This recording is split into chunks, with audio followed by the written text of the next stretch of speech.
Howdy audio friends, welcome back to the channel. Today we've got a review that I assume probably a lot of you are going to be interested in because it's one that I was really interested in. It's one of the few headphones that I've actually bought in the last few months as opposed to being sent for free. And this headphone is the Audeze Maxwell. So if you've been following the channel for any amount of time, you know that really what got me into audio is gaming, and I was looking for, the best gaming audio I could get to give me a competitive edge, etc.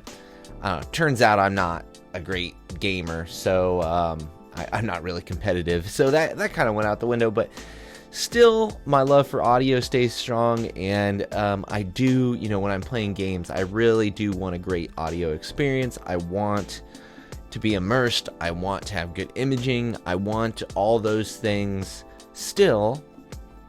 But of course, kind of since I've delved into the depths of the audiophile headphone world, obviously I have kind of standards that need to be met too when it comes to sound. So the question really is, does the Maxwell meet those expectations? Is it the holy grail of wireless gaming headphones? Well, it kind of is and it kind of isn't. So let's dive into it. We'll talk about, as always, what you get, build, comfort, all that stuff, and ultimately where I feel like the sound lands in kind of the audiophile world and the gaming world as far as that goes. Okay, so let's take a look at the unit first. I always like to do accessories first just to get that out of the way. So this is a Bluetooth headphone. Obviously it's quite large, so it's an over-ear headphone. Pretty big, pretty heavy. We'll talk more about that here in a moment. You can see that mine has different pads on it. So I've got Brainwaves XL, like micro suede pads, I believe. It's been a long time since I bought them, but there's something like that. And they fit over it. It's not perfect, but it works. And the reason why I have those on here is because I didn't particularly like the stock pads. Again, we'll talk about that here in a moment. They are removable, but the pads are glued to the little plastic rings for them. So, if you got access to a 3D printer, you could probably rig something up. But again, we'll digress on that for a moment. Obviously, you've got the typical boom microphone here. I don't think there's anything particularly special about it, although it does sound pretty good, and we'll do a sound test a little bit later. It obviously has just the standard 3.5mm jack on it that you can, pop in and out if you don't want it on there. And then you've got the wireless dongle. Now, I am an Xbox user, so I have the Xbox version, right? That's one thing that I feel like is kind of weird about this headphone is there's like a PC PlayStation version, and then there's an Xbox version. That being said, it's a USB-C dongle, which again I think is an interesting choice because at least the Series S, which is the Xbox I have, doesn't have a USB-C, I don't think, or I don't know, I didn't use it for some reason if that was the case. So you have to use this little adapter that it comes with that adapts it to USB-A. No issues there. And that's about it for accessories, I guess, when we get down to it. So just talking about wireless adapters and Bluetooth and things like that, I would say that my experience with this headphone and its connectivity has been phenomenal. It seems to know exactly what I want to do with it whenever I turn it on, whether that's use it with Bluetooth or use it with my Xbox. So, I mean, it kind of defaults to Bluetooth, but if it recognizes that the Xbox is on, it will pretty much immediately connect to that. So that experience has been seamless, and it has been super strong. So like I live in a single story house, but I have a basement down here, and I was able to leave my Xbox and move all around the house and maintain connection, and I was able to leave my phone anywhere in the house and move around the house and maintain connection. So, and my house is reasonably sized, so the connectivity was really great on this headphone. Let's take a look at what's on the headphone actually, because you got a couple of controls that are available to you, which I like having physical controls. You know what you're doing. There's no question whether you pushed a button or not. I like that a lot. You've got a mic mute, power on. You've got a couple of scroll wheels, infinite scroll wheels. These are for volume and for like chat volume, right? So you got like a couple of separates there. You get the you've got a 3.5 auxiliary, right? Just to plug in if you want to do wired. You got USB-C for charging, which charging has been phenomenal. I think I've charged these headphones once, and I've owned them for, gosh, I don't even know, 4 months. That might speak to how little I get a chance to like game and just sit down and listen to music at this point in time in my life too. But even still, phenomenal battery life. There's your 3.5 for the headphones, and then you got this button here, which is like a pairing button. Does a few other functions, right? When it comes to that, nothing on the other side of the cup. You can see that there are microphones on the outside here. It does do a bit of like noise cancellation, pass through type stuff. We'll talk about that more here in a little bit. So let's talk about build. Build is, I think, quite good. Like it's metal yokes. I mean, cups are plastic. Headband is, I think, metal. You've got a little bit of padding on this side, and then you've got a suspension strap that is removable.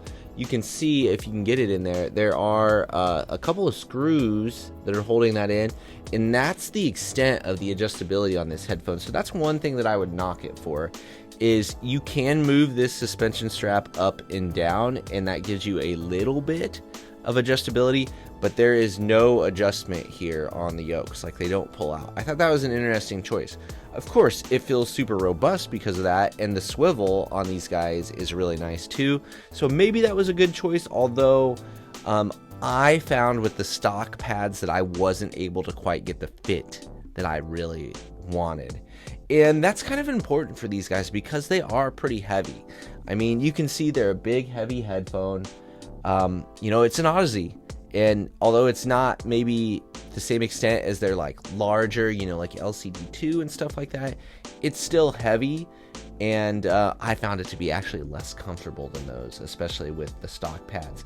The stock pads, if we take a look at them compared to the Brainwaves pads that I have here, you can just see how much smaller they are. They're actually fairly small pads, and not very deep either. Right? So I actually found that when I was using this, like the inside of the cups touched my ears, and that is something that really bothers me. So I just didn't find these pads big enough, comfy enough, cushy enough. I didn't like them. So I found that these Brainwaves pads fit on here. I do feel that you maybe are sacrificing a little resolution with the Brainwaves pads, but ultimately I felt like the spatial information was a little bit better. And I felt like it was just way comfier and just a way better fit for me with those on there. So it was a choice that I decided to make. I'll link to those pads below if you want to try them out for yourself. Okay, so just to get this out of the way before we talk about actual like audio of the headphone, I thought we would just do a quick mic test here. So this is Bluetooth to my phone, recording through the Audeze microphone right now. Like I said, I think it sounds pretty darn good. It does have some noise canceling technology in it. So if I'm sitting here like clicking on my keyboard right now, like I don't know how that sounds to you, but like I'll do it once I turn my regular mic back on as well, and you can see what the difference is. But I think it sounds pretty darn good. It's certainly adequate for game chat, that's for darn sure. Would I use it to record videos? Probably not. But you know, to take a phone call or something like that while you're at your computer, I think it'd be totally fine. Okay, so here's a little messed up now. So just for comparison purposes, here's my keyboard, same distance away basically as it was before.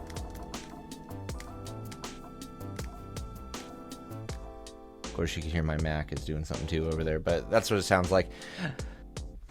What else do we need to mention before we get into talking about the actual sound? It does have an app that you can use on your phone. You can set EQ profiles and things like that. It's not a great experience, but I do appreciate that they have a little bit EQ and things like that you can do with it. Although I mainly just listen to it in stock form. The only thing I would say with the stock tuning, like the stock frequency response, I think is actually pretty great. I mean, and so you got to think about this in a couple of ways, right? In my head, I'm comparing it to other gaming headsets, and then I'm comparing it to my audiophile experiences, right? And if we're talking about just straight up comparing the audio to other gaming headsets, yeah, it's the best one I've ever heard. I mean, no question about that. I don't think. Like, it really sounds pretty darn good. The frequency response is really good. Maybe a slight emphasis in like upper mids, which makes sense from a gaming perspective. But again, you can tone that down with EQ if you want. I thought it was really good for the most part. The bass, I think, is probably one of the best things about this headphone sound-wise. It's tight, it's detailed, it's very resolving, it goes super low. Like I said, switching to the XL pads from the stock pads, you do lose a little bit of that. Not much, but a little bit, I would say. I just felt like it had a lot of resolution throughout the whole range. Timbre isn't, it's not like a strong suit of it, but it's also not bad either. And again, especially when we're talking gaming headsets, like it's phenomenal for a gaming headset. I thought the high-end information was also quite detailed and extended really well. But the one setback, and I mean, and this is a big one because it's a gaming headset, is I really didn't feel like the spatial information was fantastic.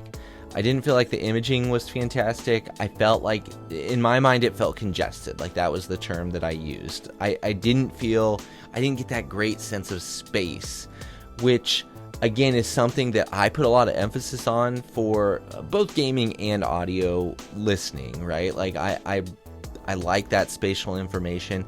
I don't feel like this headphone does that well, especially with the stock pads. I felt like I felt closed in. Like, you get that closed back headphone feeling, like you just feel closed in.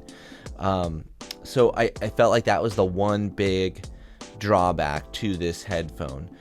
So for gaming headset, yeah, it's got phenomenal sound quality. If you're primarily a gamer and you just want a functional wireless headset that sounds pretty good and you can use it for music listening too, I can definitely recommend the Maxwell, as long as you don't mind a little bit of weight and you can get like a good fit, right? If you're an audiophile and you're wondering if this is going to meet your standards, I don't think. I don't know. I mean, everybody's standards are different, right? But for me, I felt like it fell a little bit short, especially in that area of spatial information and just kind of like a nuanced presentation, right? I mean, one other thing that I have on hand right now that I'm testing is the Blessing 3, which is, this little IEM right here, and it comes in at the same price as the Maxwell, which is $300. And in my opinion, audio-wise, like it pretty much trumps the Maxwell in just about every category except maybe bass.